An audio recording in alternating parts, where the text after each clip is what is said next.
was in high school, and we went to Ligonier, Pennsylvania. That's where the Melons and Escapes lived.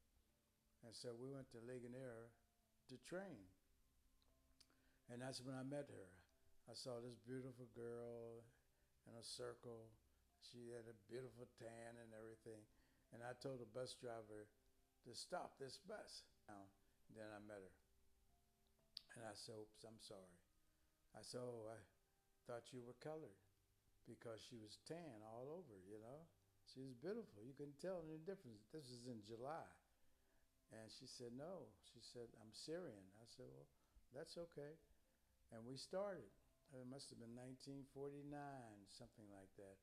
And we've been married 54 years. We got married in 1960.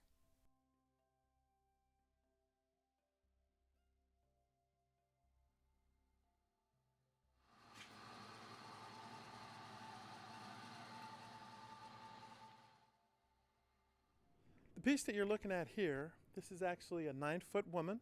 You can see that the woman is pregnant with a baby. You can see the symbolic, the heart. This is actually all made out of rebar from homes. This is all part of the Berkeley fire that occurred years ago. And my mom decided that this would be symbolic of the type of work that she does, and also that, once that there has been devastation, that there's life after. Number one, I would describe her as an artist, a very good artist, a very talented artist, and very creative. I'm a metal sculptor, and I love being in my studio working maybe 4 and 5 hours a day sometimes. Her career took off at the age of 58, where she actually left as an executive director of Avanta organization and decided that she wanted to pursue her passion.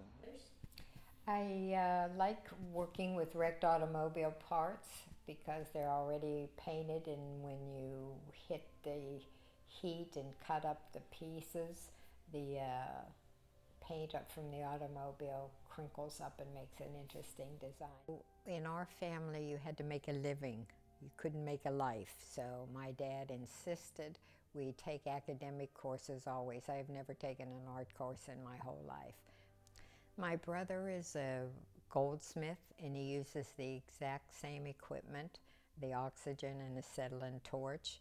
I like the idea of all that power and all that fire and being able to take something somebody threw away and make it into a piece of art. People would drop stuff off here and say, hope you can make something out of it. I say to her, somebody left some junk out on the street, and she said, no, that's art.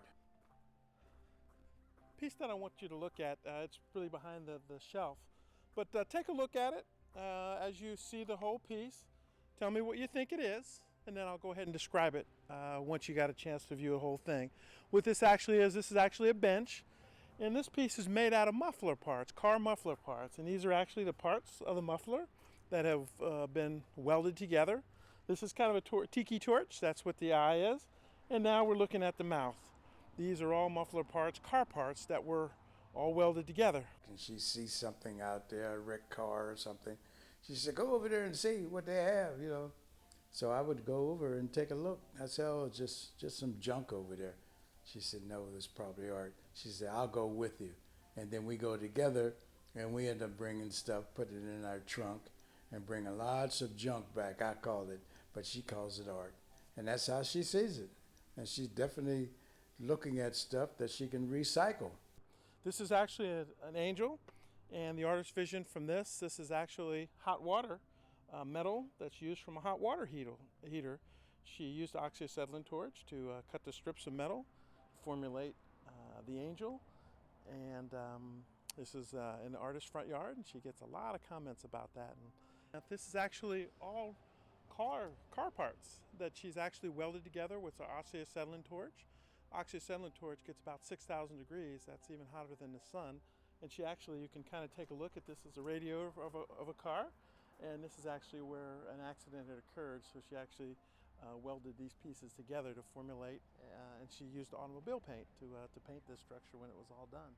I did, and it'll probably be the job I've had the longest in my life. I've never worked at one job 20 years, obviously, and I will continue to do this because it nurtures me, makes me happy, and makes a living for me. So all the good things in life.